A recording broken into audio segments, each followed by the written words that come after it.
여호와를 의뢰하고 선을 행하라. 땅에 머무는 동안 그의 성실을 먹을거리로 삼을지어다. 또 여호와를 기뻐하라. 그가 내 마음의 소원을 내게 이루어 주시리로다. 내 길을 여호와께 맡기라.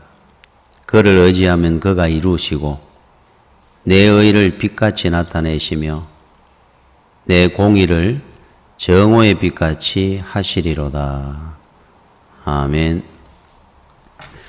다윗이 쓴 시입니다. 다윗의 신앙 고백이고 간증입니다. 우리 3절에 이렇게 시작을 합니다. 여호와를 의뢰하고 선을 행하라. 하나님을 믿고 선하게 살아라 그러는 건데, 이 선과 악의 기준은 하나님을 인정하느냐 하지 않느냐로 구별됩니다. 아무리 세상적으로 훌륭하고 존경받는 사람이라 할지라도 하나님을 인정하지 않는 자는 악인이고 악입니다. 김대두 같은 살인범이라 할지라도 회개하고 하나님을 인정하게 되면은 그는 곧 선입니다. 그래서 구원을 받는 겁니다. 천국은 회개하는 죄인이 가는 곳입니다. 그래서 우리가 선을 행한다 그럴 때 하나님을 인정하고 사는 겁니다. 믿고. 아무리 세상에 대단한 사람도 부모를 인정하지 않는다면 그것 자체로 폐륜입니다. 창조주 하나님을 인정하는 거죠. 땅에 머무는 동안, 이 땅에 사는 날 동안 그의 성실을 먹을거리로 삼을지어다. 하나님의 은혜를. 우리가 목구멍이 포도청이다 그러죠. 참 먹고 살라고 죄를 짓고 먹고 살려고 하다 보니까 신앙을 버리고 은혜를 먹을거리로 삼으라 그럽니다. 자, 그래서 굶어 죽은 사람은 없습니다. 사자굴에도 살아나오고 용광로에도 살아나오는 역사가 일어나는 겁니다. 세상에 둘도 없이 존귀한 자가 됩니다. 4절에 또 여호와를 기뻐하라. 그가 내 마음의 소원을 내게 이루어 주시리로다. 세상을 기뻐하고 살면 안 된다는 거죠. 내 길을 여호와께 맡기라. 오늘 주시는 말씀의 주제되는 문장입니다. 내 길을 여호와께 맡기라. 그를 의지하면 그가 이루시고 내 의를 빛같이 나타내시며 내 공의를 정오의 빛같이 하시리로다. 자기 인생의 길을 참 귀합니다. 우리 한 생명 한 생명의 인생이 얼마나 귀합니까? 한번 가면은 이제 돌아올 수 없는 인생길. 잠깐인데 여러분이 이 땅에 사는 날 동안에 우리뿐만 아니라 우리 자녀들도 복되게 살아야죠. 정오의 빛, 많은 사람들 앞에 높임받고 존귀한 인생을 살아야 됩니다. 한번 왔다 가는 인생길인데 그러기 위해서 첫 번째가 내 인생길을 하나님 앞에 맡겨야 된다는 겁니다. 주인을. 내가 주인이 되지 말고 내가 할 수 있는 것이 무엇이 있겠느냐 하는 겁니다. 하나님이 비웃으신다 그래요. 지금 그 울진 쪽으로 해가지고 산불로 참 온 나라가 걱정을 하고 있습니다. 아마 오늘 비가 좀 많이 와서 여러분 헬기로 물 붓는 거 봤습니까? 바가지 붓는 것 같습니다. 그게 어떤 일을 하겠습니까? 도대체가. 이 비가 오면은 아마 제 생각에 좀 많이만 오면은 30분만 오면 끝날 그 화재인데 온 나라가 붙어도 못합니다. 오래전에 브라질 그 밀림에 불이 났죠. 세계의 허파라고 하는 곳에. 미국까지 걱정을 해가 그 불을 끌려고 다 매달려 있습니다. 한 달 이상 불이 났습니다. 그런데 어떻게 그 불이 꺼졌는 줄 압니까? 소방대가 들어가지도 못합니다. 그 길 속에. 온 나라의 헬기가, 미국의 헬기가 다 붙어도 못 겁니다. 비가 왔어요. 한 3시간 비가 확 쏟아지고 다 소화를 해버렸습니다. 하나님이 웃으셨을 겁니다. 과학을 자랑하고 문명을 자랑하는 이 세상을 향해서 너희들이 할 수 있는 것이 무엇이냐 물으셨을 것 같아요. 자, 하나님 앞에 우리 인생을 맡길 때 제일 복된 인생을 삽니다. 우리 인생 하나도. 오늘 이 시를 누가 썼습니까? 다윗이 썼습니다. 다윗은 자기 한 생명을, 자기 과정을, 인생의 과정을 돌아보면서 정말로 이 말씀의 실을 쓸 때 스스로 감동하며 간정하면서 썼는 시일 겁니다. 여러분들도 인생길을 하나님께 맡기십시오. 여러분들이 결정하는 거 다 헛겁니다. 염려 근심해봐야 해결되는 거 하나도 없습니다. 혹 인생 살다가 내가 왜 이렇게 인생을 살았느냐 하며 후회할 때가 있고 길을 잃었으면은 아직도 길을 못 찾아서 내가 헤매고 있다 그러면 답은 하나입니다. 오늘 이 본문의 말씀처럼 안 살아서 그런 거예요. 다른 답은 없습니다. 그러면 이렇게 살려고 하면 평생을 내가 복되게 은혜 가운데 하나님을 내 인생의 주인으로 삼고 살려고 하면은 첫 번째 중요한 것이 하나 있습니다. 마음에 꼭 새겨놔야 됩니다. 우리가 주님을 만났을 때 처음 은혜 받았던 때가 있습니다.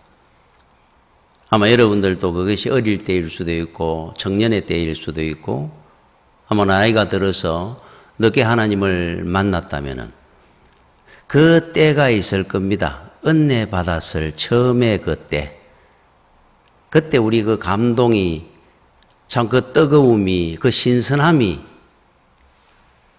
참 얼마나 우리가 열정이 대단했습니까? 그 첫사랑 그거를 우리가 기억하고 그 처음 가졌던 그 마음을 가지고 평생 여러분들이 믿음의 길을 간다면은 여러분은 평생 복되게 삽니다. 세상에 어떤 내 능력이나 내 머리로 아무리 살아도 못 가는 길, 영원히 복된 길 갑니다. 그 마음들이 우리는 새 마음이 헛 마음이 됐었어요.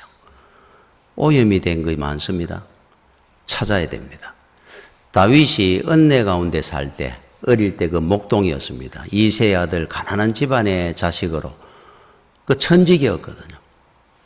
그 목동의 일을 하면서 하나님을 경외하며 살았습니다.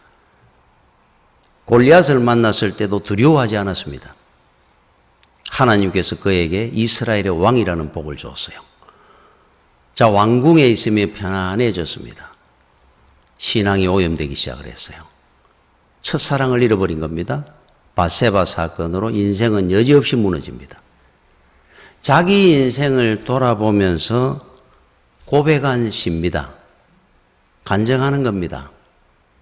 내 길을 여호와께 맡기고 하나님을 의뢰하고 살면은 네 인생은 정오의 빛처럼 높임받고 존귀한 인생이 될 것이다. 절대로 그 길을 떠나지 말라는 겁니다. 처음 마음을. 첫사랑을 잃어버리지 말라는 거예요. 여러분 요한복음 10장 40절에 이런 말씀이 나옵니다. 다시 요단 강 저편 요한이 처음으로 세례 베풀던 곳에 가사 거기 거하시니 여기에 요한은 세례 요한을 말씀을 합니다. 거기 거하셨다 그럽니다. 자, 이 시기가 언제냐 하면은 주님께서 십자가를 지시러 예루살렘으로 입성하기 며칠 전입니다. 자, 이 과정이 우리에게 교훈이 될 거 아닙니까? 주님께서 여러 군데를 다니시고 그리스도의 사역을 공생애를 하고 계시다가 마지막 이제 사역입니다. 그리스도의 사역입니다. 구원자의 길을 가기 위해서 예루살렘으로 입성을 하는데 그 얼마 전에 있었던 곳이 요단 강 저편, 강을 건너면은 예루살렘으로 가는 겁니다. 자, 강 저쪽 편에 세례 요한이 세례를 주던 곳에 거하셨다, 며칠 계셨다는 거예요. 왜 거기 가셨을까? 십자가를 지기 며칠 전에 그 중요한 시기에 주님이 왜 세례받는 그 자리를 찾아가셨을까? 주님은 공생애를 30에 시작하셨다고 우리는 말을 하고 있습니다. 자, 그런데 세례라는 것은 죄인이 그동안 살아오면서 묻었던 많은 죄의 때를 씻어버리고 앞으로 정결하게 살겠습니다라고 고백하고 다짐하는 의식이 세례입니다. 그런데 우리 주님께서는 세례를 받으셨죠. 세례 요한에게 요단강에서. 그때가 언제냐니까 공생애를 시작할 때 받았습니다. 어린아이 때 받은 것이 아니고. 자, 공생애를 시작할 때 세례를 받고 공생애를 시작하셨는데, 그리스도의 사역을 시작하셨는데, 십자가를 지는 바로 그 며칠 전에, 입성하기 전에 다시 세례받았던 그곳을 찾으셨다는 뜻입니다. 그 당시에 공생애 시작할 때 처음 마음을 돌아보면서 초지일관 흔들림 없이 십자가 고난의 길을 가겠다고 말씀하는 의미입니다. 교훈입니다. 세례를 안 받아도 되는 주님이시지만은 죄가 없으신데도 죄인 된 우리의 자리에까지 내려오시고 세례까지 받으시고 인간에게 그러면서 시작했던 그 공생애 십자가로 마무리하기 바로 직전에 그 고난의 길을 가기 직전에 세례의 자리 처음 시작했던 그 자리를 찾으신 겁니다. 처음 마음을 다시 한번 되짚어 보는 과정입니다.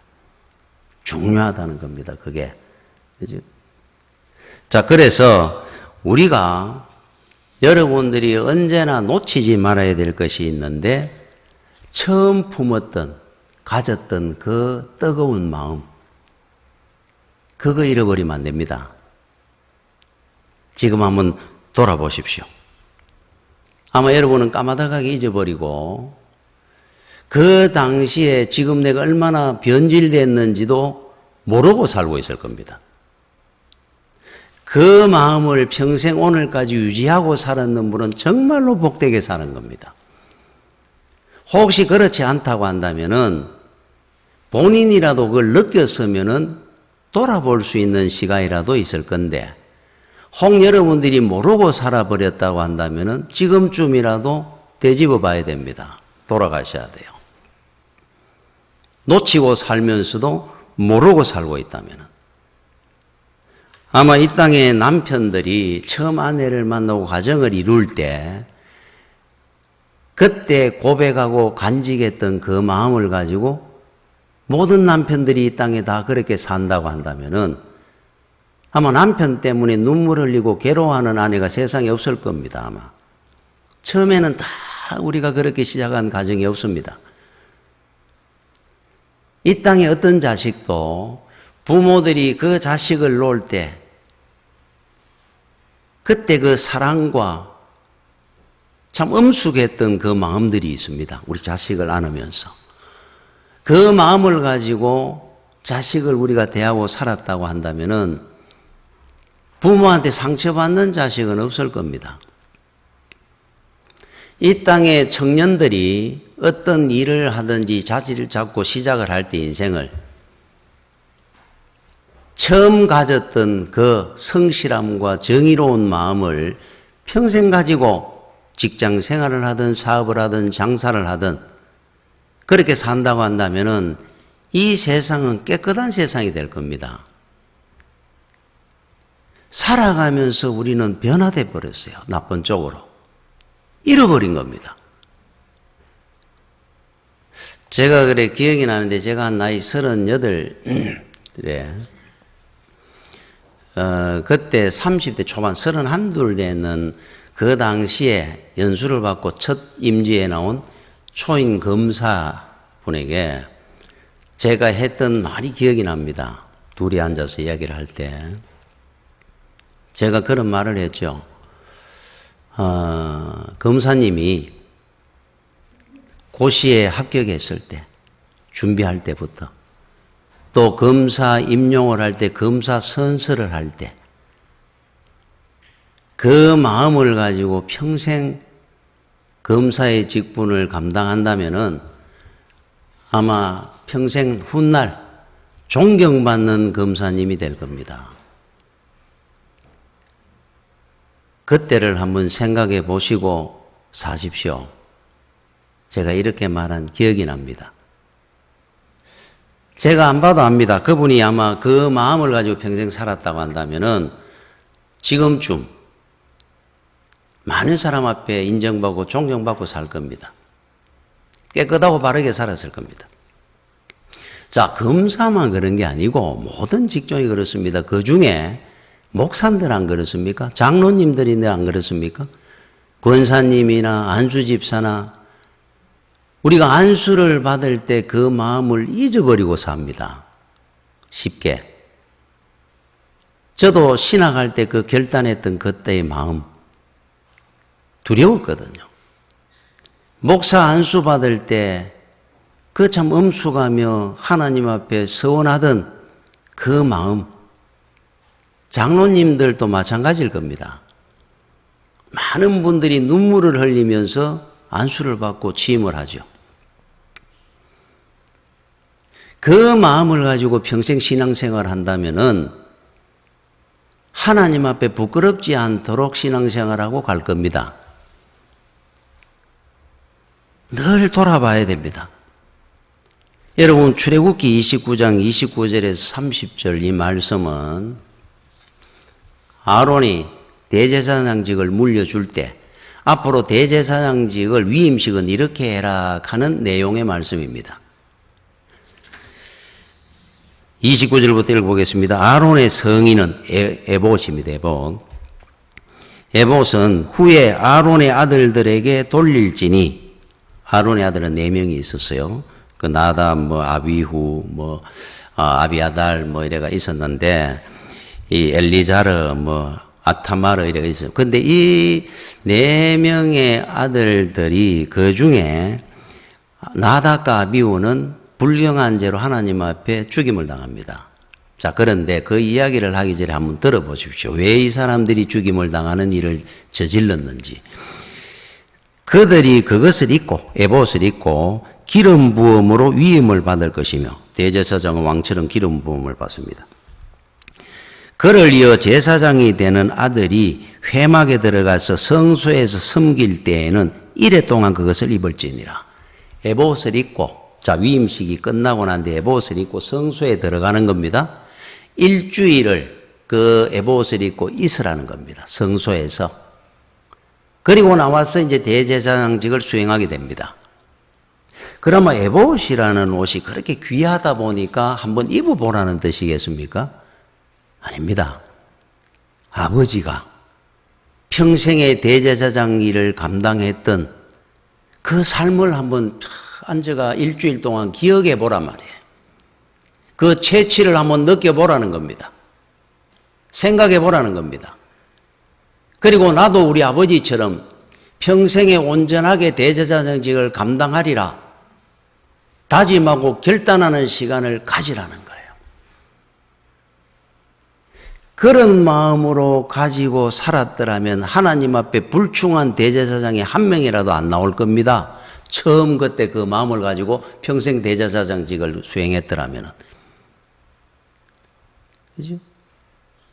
나답과 아비후 같은 아들이 안 나왔을 거고, 엘리 대제사장처럼 얼마나 불경해서 막 반나절 만에 대제사장의 집안이 2 아들과 며느리고 다 죽는 멸문지화를 당하는 일을 안 겪게 됐을 겁니다. 엘리 대제사장도 이 과정을 겪었을 겁니다. 하나님 앞에. 그렇죠? 저는 제 아버님이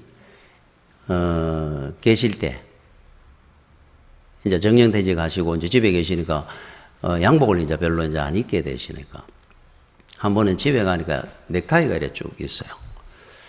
그래서 아버지 이제 넥타이가 이거 많이 이제 주일날 교회 갈 때만 이제 하게 되니까. 그러니까 그 옛날 넥타이잖아요. 좋아서가 아니고 제가 5개를 골랐습니다. 그냥 제가 이거 가지겠습니다. 가져가라. 항상 그 넥타이는 새벽기도 때문입니다. 5개를 가왔는데 2개는 이제 완전히 다 떨어져 갖고 이제 못 쓰게 됐고 3개도 거의 다 떨어져 가는데 그걸 지금 메고 새벽기도를 나올 때만 맵니다. 좋아서가 아니고 한 번씩 생각을 합니다. 제가 부족한 거는 아버지는 성실하셨는데 제가 성실하지 못한 것 같고 저희 아버지는 정말 검소하시고 사셨는데 제가 그러지 못한 것 같아서 맬 때마다 기억을 합니다. 아버지처럼 좀 성실하고 검소하고 열심을 해가 살아야 될 건데 생각을 합니다. 그게 얼마나 중요한 것 같아요. 근데 에봇을 이거 일주일간 있었는데 얼마 못 가고 왜 주저앉게 돼? 처음 그 과정을 잃어버리는 겁니다. 여러분 요한계시록 2장 4, 5절에 요한계시록 보면 처음 2장부터는 이제 아시아 7교회에 사도 요한이 보내는 편지입니다. 그 내용에는 전부 칭찬과 질책이 같이 나옵니다. 그래 에베소 교회도 칭찬을 합니다. 처음에는 네가 인내하고 참고 잘 하나님을 섬겨서 칭찬하는 내용이 나와요. 자, 4장 5절에 이제 마침 질책하는 내용이 있는데 어떤 걸 질책하느냐니까 에베소 교회에 그러나 너를 책망할 것이 있나니 너의 처음 사랑을 버렸느니라. 처음 주님 만나가 뜨거웠던 그 열정적인 믿음 어디 갔느냐 이래 묻는 거예요. 그때 그 신선했던 그 믿음, 그 참 욕심들 없었던 그 마음들이 어디에 있느냐. 그러면서 그러므로 어디서 떨어졌는지를 생각해라. 여러분 어디서 떨어졌습니까 지금? 우리 처음 그 믿음이.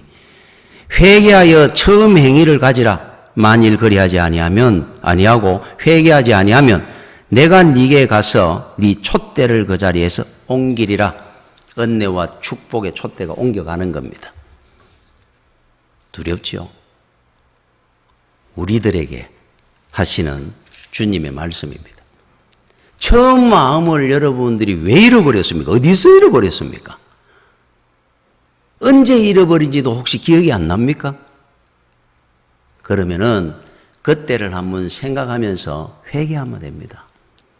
하나님 살다 보니까 교회 생활 오래 하다 보니까 나도 모르게 습관적이 되고 교만해지고 내가 인생의 주인이 돼가지고 하나님 앞에 불충하게 사는 것이 너무 많습니다. 처음에 내 믿음은 아니랬는데 그 김상환 목사님이 그 당시에는 1963년도에부터 그 목회를 시작했다가 20살에 그 당시 신학교 들어가면서 바로 그 목회자가 부족해가지고 뭐 다 목회를 했다 그럽니다. 저는 그 당시에 여러분들이 생각하면 참 이해가 제가 30이 돼도 교육받아 전도사 하는데도 벌벌 떨리던데 20살에 목회를 했다 그러니까 그러다 보니까 이제 임지가 특별히 좋은 데가 있는 건 아니고 어느 농촌교회 목회자가 없는 교회 이런 데서 이제 목회를 하는 겁니다. 그러면서 이제 군대도 갔다 오고 다시 이제 결혼도 하고 그리고 20대 후반에 이제 전도사로 어느 농촌 교회를 이제 가게 됐다 그래요. 가게 돼가 이제 목회를 하는데 그 교회에서 사례비를 줄 만한 이제 돈이 없습니다. 그래서 이제 이렇게 이제 이야기를 하더라 그래요. 장로님 한 분이 우리 집에 저기 과일밭도 있고 논도 있고 저한테 그거를 제가 몇백 평 얼마간 줄 테니까 여기에 농사를 지으면서 목회를 하십시오. 우리 사례비는 제가 얼마 이상 줄 수가 없습니다. 그래 갖고는 생활이 안 될 거니까 농사 지어 가지고 주일 예배만 드려달라 그러더라고요. 주일 예배만. 그러니까 주중에는 그냥 농사 짓고 그리고 시내 시장에 점포 하나가 있는데 그거를 사모님한테 드릴 테니까 지금 거기 그릇 장사하는 것인데 그분이 이제 오번에 계약 끝나가니까 그릇 장사 하십시오. 그러면 아내는 그릇 장사 사모님을 하고 농사 짓고 주일날 와서 교회 하루만 드리면 되니까. 그렇게 이제 협의를 한 겁니다. 그 당시에 너무 배고프고 힘들 때니까 목사님이 야 이거 괜찮다 생각을 했다 그래요. 자기 농사도 짓고 뭐 촌사람이고 농사도 지어봤으니까. 또 우리 집사람은 또 그릇 장사하면 되고 일주일에 한 번 교회 가서 예배 드리면 되니까 협의를 하고 가게 된 겁니다. 잘 됐다고 생각을 하고 한 달, 두 달을 가는데 하나님 앞에 앉아서 기도할 때마다 네가 농사꾼이지, 네가 장사꾼이지, 네가 무슨 목사냐, 네가 무슨 교육자냐. 그땐 전도사 때입니다. 너무 죄송하고 부끄럽기 시작하더라는 거예요. 내가 굶어 죽어도 하나님을 위해 살다가 죽겠다고 신학을 하고 이 길을 완화놓고는 내가 지금 무슨 짓을 하고 있느냐. 배가 고프다고. 여러분 세상을 먹을거리로 삼지 마라 그러잖아요. 그래서 그 뒤에 간증을 할 때 그러시더라고요. 만약에 내가 거기 있으면 나는 농사꾼대가 살았을 겁니다. 목회는 없어지고 리아카에 집 뭐 얼마 되지도 않은 것 사가지고 저는 떠나겠습니다 하고 서울을 향해 걸어가 올라왔다 그래요. 그래서 이삿짐센터 읍내에 가가지고 싣고 온 겁니다. 굶어 죽듯이 힘들었다 그럽니다. 하나님이 은혜로 세우시는 거예요. 정오의 빛처럼. 여러분 잃어버리면 안 됩니다. 우리가 언제부터 먹고 사는데 목을 메고 살게 됐습니까? 은혜 받았을 때 우리가 하나님 앞에 뭐라고 고백을 했었습니까? 그 당시에. 회복해야 됩니다. 다른 길은 없습니다. 복된 길은. 여러 길이 있으면 이 길도 가보고 저 길도 가보면 되는데 이 짧은 인생길에 한 길밖에 없는 길을 헤맬 시간이 없습니다. 지금은 이제 목사님이 되신 분인데 그 신학하기 전에 어머니가 권면을 하면서 권사님이신데 이렇게 권면을 하시더라 그래요. 불러가. 사람 앞에는 많은 길들이 놓여 있다. 그 길들은 모두 비슷비슷해서 똑같아 보인다. 그러나 그 많은 길 중에서 옳은 길은 언제나 한 길밖에 없다. 그것은 우리 주님과 함께 가는 길이다. 나는 내 사랑하는 자녀들이 평생 주님과 함께 가는 길을 걷기 원하는 마음으로 네 아버지가 돌아가셨을 때, 초등학교 때 아버지가 돌아가셨다 그래요. 빗속에 430장 찬송을 내가 새겨 놓았다. 아버지를 네가 거기 찾아가서 뵐 때마다 그 빗속의 비문 찬송 가사를 꼭 거기에서 부르면서 이를 한번 돌아보고 생각을 해라. 부탁을 하더라 그래요. 430장이 뭔 줄 압니까? 주님과 함께 가라는 거예요. 평생. 정말로 은혜로운 찬송이죠. 주와 같이 길 가는 것 즐거운 일 아닌가. 우리 주님 걸어가신 발자취를 밟겠네. 한 걸음 한 걸음 주 예수와 함께 날마다 날마다 우리는 걷겠네. 매일 한 걸음 한 걸음 갈 때마다 인생길 주님과 함께 걸어가는 여러분의 인생길이 되십시오. 떨어지지 말고. 이것이 가장 복되고 즐거운 인생길이 될 겁니다. 얼마나 은혜롭습니까? 여러분들도 이 찬송을 부르면서 주와 함께 가는 인생길이 되시기 바랍니다. 여러분 기도라는 그 헬라어가 데오마이 그러는데 여기에는 몇 가지 뜻이 있는데 그 중에 이런 뜻이 하나 있어요. 하나님과 나를 붙들어 매다. 그래서 기도가 귀한 겁니다. 우리가 매일 기도하고 살면은 하나님과 매일매일 날마다 날마다 주와 함께 붙어서 사는 날들이 되는 거예요. 여러분 주님과 붙어 사는데 잘못된 길이 있겠습니까? 주님이 우리를 불행한 길로 데리고 가겠습니까? 영원히 복된 길 가는 방법입니다. 이게 주님과 나를 묶어놓고 사는 거예요. 기도하면은. 그 어떤 분이 독신한 크리스찬 집안에서 어릴 때 자라가지고 신앙생활 열심히 하다가 이제 나이가 이래 고등학교, 대학 들어가면서 방황의 시기를 맞았어요. 제대로 예수를 안 믿은 겁니다. 어머니가 늘 마음이 안타까워했습니다. 저 아들이 예수 잘 믿어야 되는데 늘 반항하고 교회를 안 다니기 시작을 했어요. 그러다가 프랑스 유학을 갔습니다. 갈 때도 어머니가 공항까지 나와가 손을 붙들고 기도합니다.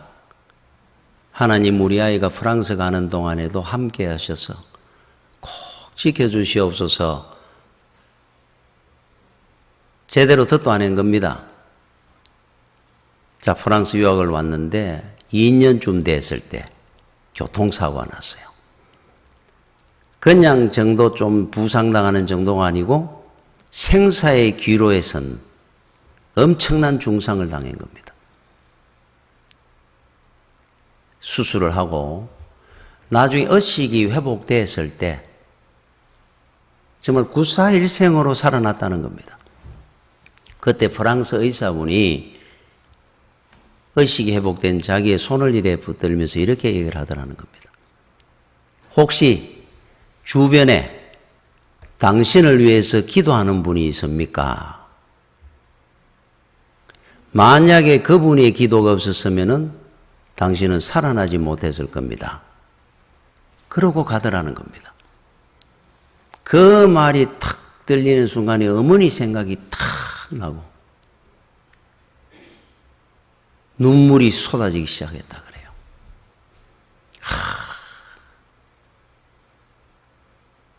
그리고 이분은 독실한 크리스찬이 됐습니다.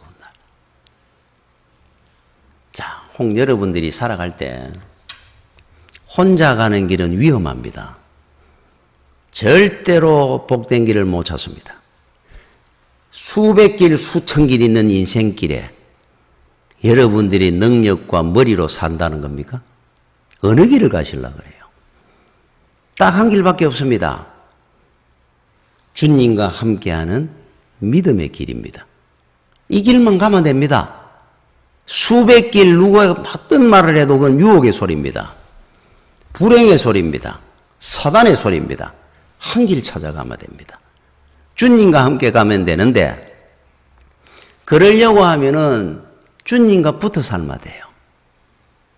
주님과 나를 하나가 돼가 동행하는 삶을 살면 됩니다. 100% 확실합니다. 자, 우리 아이가 멀리 있습니까? 아직 철이 없어가지고 믿음 생활을 제대로 안 합니까? 그 아이를 위해서, 그래서 중보 기도는 여러분들이 중보자가 되면 되는 겁니다. 돌아올 겁니다. 여러분들이 오른손으로 주님을 잡으십시오. 꼭. 왼손으로 우리 아이들의 손을 잡아주면 됩니다. 그게 기도입니다. 주님과 내가 붙어 있으면 그 전류가 흐르듯이 우리 아이들에게 주님의 은혜와 사랑이 흘러내려가는 겁니다. 영원히 우리 천대의 복을 누리고 살도록 해주실 겁니다. 주님과 함께하는 삶을 살아야 돼요. 세상의 다른 길은 속는 길입니다. 여러분, 존 번연의 철로 역정에 이런 내용이 나오죠. 그는 크리스찬이라고 하는 주인공 성도가 천성을 향해 천국을 가는 순례의 길을 걷는 소설입니다. 거기 보면 이런 장면이 나와요. 크리스찬이 생명수의 강, 천국 가는 길입니다. 생명수의 강을 따라서 뚝을 따라 걸어가 순례를 하기 시작합니다. 천성을 가기 위해서. 다른 길을 모릅니다. 이 길만 따라가면 그 생명수의 강은 천성을 향해 가는 길이니까. 가다가 소망이라는 한 성도를 만납니다. 자, 둘이 함께 걸어갑니다. 주와 함께 가는 길, 소망의 길을. 가다가 하니까 생명수의 강둑길이 험합니다. 진흙탕을 만날 때도 있고, 그때는 길 아닌 것처럼 허물어져 있기도 하고, 수풀을 떨고 가기도 해야 되고, 힘들고 이렇게 생명수의 길, 뚝길을 천성을 향해 가다가 보니까, 어디를 가다 보니까 옆에 길이 하나 쫙 나 있습니다. 얼마나 넓고 깨끗하고 편한 길인지, 이 길로 가면 될 거를, 그 길이 보니까 생명수의 길 옆길로 같이 가는 것 같아요. 그래서 소망이라고 이야기를 합니다. 우리 이 길을 갑시다. 이 뚝길이 이렇게 어렵고 험한 길을 따라 안 가도 이 길 가도 생명수를 보면서 가면 될 거 아닙니까? 그때 소망이라는 사람이 그럽니다. 혹시라도 편한 길, 좋은 길이라고 갔다가 이게 다른 길 같으면 어떡합니까? 안 그럴 겁니다. 내가 분명히 책임지겠습니다. 우리 갑시다. 마침내 그 길을 향해서 가기 시작을 했어요. 가다가 보니까 생명수의 강이 늘 보입니다. 늘 옆에 교회가 있었습니다. 그때만 해도. 하루가 지나고 한 달쯤 가다 보니까 마침내 생명수의 강은 내 눈에 없습니다. 점점 갈라져가 멀어지는 길을 갑니다. 너무너무 편합니다. 그 대신에. 너무 깨끗하고 좋은 길입니다. 아니나 다를까 천둥번개가 치기 시작하더니만은 억수 같은 비가 쏟아지고 그 물에 허리까지 잠기며 허겁지겁 살려고 뛰기 시작을 합니다. 뛰다 보니까 한 멋진 성이 하나 있는데 그 성의 이름이 의심의 성입니다. 여러분 믿음의 길 가다가 신앙 잃어버리고 내가 주를 따라 살아가 잘 된 게 뭐가 있는데 의심하기 시작하는 겁니까? 의심의 성으로 빠져들어가는 겁니다. 원래부터 그 길을 가면 안 됩니다. 깨끗하고 보기 좋은 길이라고. 고난의 길이라도 생명수의 강을 따라가야 되는 거예요. 자, 의심의 성에 들어갔다면 그 성주가 누구냐 하니까 절망거인이라고 큰 거인의 이름이 절망입니다. 믿음 떠나면 절망이 오는 거예요. 그 아내의 이름이 자포자기 비간이라는 이름을 가진 아내가 있습니다. 붙들렸습니다. 지하 감옥에 갇혀 들어갑니다. 내일 죽인다고 결정을 했습니다. 밤사이에 겁이 나가 부들부들 떨고 이러는 이제 절망을 하는 겁니다. 믿음 떠나가 그때 힘들고 있더라도 생명수의 길을 따라갔어야 되는데 강을 후회를 합니다. 그때 크리스찬이 문득 생각이 나는 거예요. 아, 내가 가슴 속에 약속의 열쇠를 갖고 있었는데 진리의 말씀입니다. 믿음입니다. 이걸로는 모든 문이 다 열린다고 그랬는데 지하 감옥의 문을 열었더니만 문이 열렸습니다. 거기서 막 탈출해 나옵니다. 소망과 둘이서. 그리고 그 어렵고 힘든 길이라도 이제는 다시는 떠나지 않겠다 그러며 다짐하면서 생명수의 강의 길로 돌아옵니다. 지금 여러분 눈에 보이는 길이 평안하고 좋은 길입니까? 먹고 살기 편한 길입니까? 그 길 따라가면 안 됩니다. 은혜를 사모하고 흠난하고 고난의 길이라도 주와 함께 가는 길을 가야 돼요. 이곳이 영원히 복된 길입니다. 왜 내가 인생의 길을 잃어버리고 방황하고 힘들고 한탄하며 살게 된 줄 압니까? 길을 잘못 든 겁니다. 처음 우리는 이 길만을 가겠다고 다짐했었는데 살다 보니까 우리는 다른 길을 가고 있는 겁니다.